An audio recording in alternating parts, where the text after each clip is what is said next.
ইমাম যখন যায় নামাজে তিলাওয়াত করে সেই সময় আসর আর ফজরের যে ফেরেশতা বদলা ওই সব ফেরেশতা কি দেখে কে কে জামাতে কিরাত শুনতেছে আর ইমাম কি আয়াত তিলাওয়াত করছে।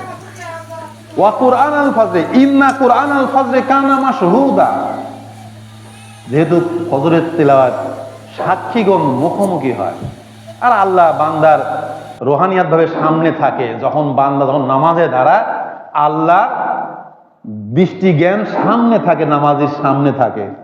এটাই যদি বুঝতেন তাহলে আপনার নামাজের টেলিংটাই আগে দিতেন। ইমাম যখন যায় নামাজে তিলাওয়াত করে সেই সময় আসর আর ফজরের যে ফেরেশতা বদলা ওই সব ফেরেশতা কি দেখে কে কে জামাতে কিরাত শুনতেছে আর ইমাম কি আয়াত তিলাওয়াত করছে। ওয়া কুরআন আল ফজরে ইন্না কুরআন আল ফজরে কানা মাশহুদা, যেহেতু ফজরের তিলাওয়াত সাক্ষীগণ মুখোমুখি হয় আর আল্লাহ বান্দার রোহানিয়াত ভাবে সামনে থাকে, যখন বান্দা যখন নামাজে দাঁড়ায় আল্লাহ দৃষ্টি জ্ঞান সামনে থাকে, নামাজের সামনে থাকে। এটাই যদি বুঝতেন তাহলে আপনার নামাজের টেলিংটাই আগে দিতেন। আপনি কোন নামে? আপনি ভারতবর্ষে আহলাদ ইসলামে, কেউ হানাফি, মালিকি, শাফি, ইমাম আবু হানিফার 14 গোষ্ঠী কোন মাজার পূজা, পীর পূজা, ব্যক্তি পূজা করছে?